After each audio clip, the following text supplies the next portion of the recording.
without him in practice today? No, he did not. Is he traveling with you guys to Memphis? I am not sure about that yet. When you look back at the game last night, what stood out as, I guess, that are continued areas you guys are? Beyond the X's and O's, the fortitude to win that game after the trip that we were on and coming back and then the early start, we just figured out a way. It wasn't always perfect. It wasn't pretty, but it was us, sticking together and just getting through it. And I think that's a huge step for any team, is mentally being able to fight through ugly, fight through the schedule at times and find a way to pull out a win. I think that's what we did. Is that something that you're hoping translates more so to the road too? Donovan mentioned something the other day about obviously in the playoffs you kind of split, so it's you have to be able to work through the road struggles. So are you hoping that that mental fortitude translates more on the road? Yeah, it has to.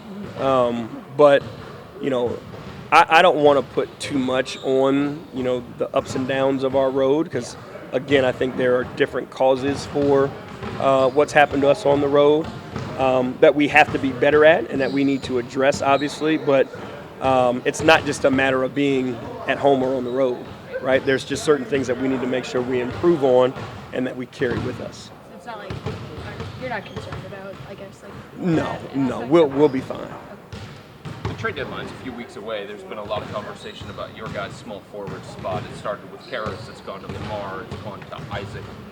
How do you view Isaac in terms of the big picture plan at that particular position? It's about earning what you get and fitting with the group that's in front of you. And I think Isaac has done that. Again, we've talked about it time and time again. He's a tireless worker and he's a great teammate. All he wants to do is help the team win and support people the best way he possibly can. So to me, it's you want guys like that to be rewarded, and I think he's done that. You watch him, his shooting numbers have continued to improve. His aggressiveness has improved. So again, we're trying to figure out the best piece for this team, and we've put a ton of time with Isaac, and we believe in Isaac. And just want to give him an opportunity to be successful. Is there something specifically that you're seeing, J.B., that has led to the uptick in shooting for Isaac? The confidence that the time that he puts in translates. Understanding when he's going to get the ball. His teammates, making those plays and making those passes to him in position and, in rhythm has helped. But, again, it's his belief in himself. And his teammates continue to tell him to shoot it, when he's open. How has Ricky's body responded to the uptick in minutes from his first game in Portland, playing almost 17 last night? So far, so good. He was a full participant in everything we did today, with no limitations. So everything's been good so far. Now, as a coach, how difficult is that for you when maybe a guy's playing really well, but he is on a minutes restriction? You have to lean on what the health and safety staff says compared to wanting to come from It's our plan is always what's best for Ricky or the individual player at that point in time. That prioritizes one game or, whatever it may be, a fourth quarter. We have to always do what's best by that guy. And I think that's a conversation that we continue to have and we will continue to have, but that's our priority. How long are you planning for the process to be to ramp him back up? Right. I couldn't tell you that, to be honest. Everything is all about how he responds, and I just don't have an answer. When you start playing at some point, when he gets to playing back-to-backs or 3 and 4s, all those things make a difference. So it'll take us some time to kind of figure that out and get enough data to give you a better answer. You're playing a team like Memphis that likes to talk a little bit and they play. It seems like everyone in the league ends up in a skirmish with them. What sort of layer does that add to the game? It shouldn't add any layer to the game. These dudes are competitors at the highest level.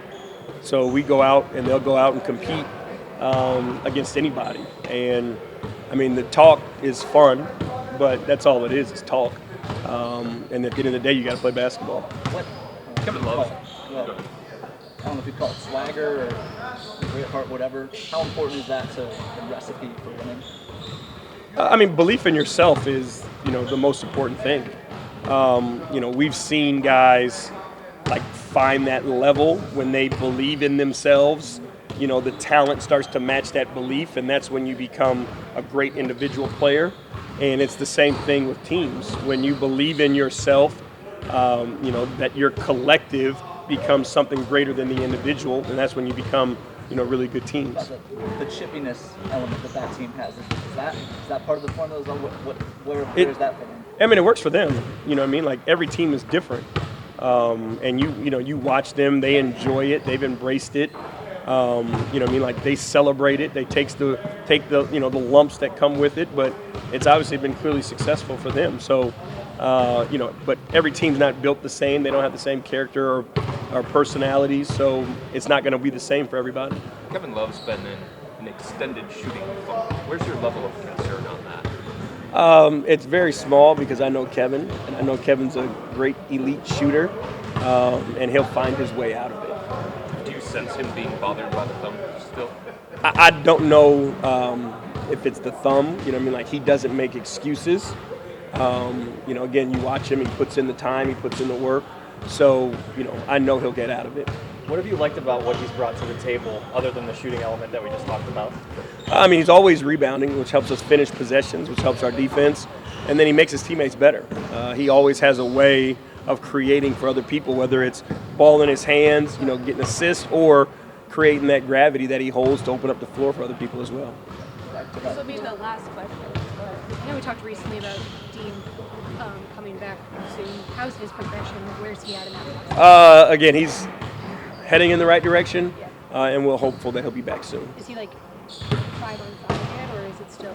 No, he's not 5-on-5 yet, but again, because of where he was before, like, it won't need as much to get him back to going, because it wasn't as big of a setback, obviously, as the shoulder was.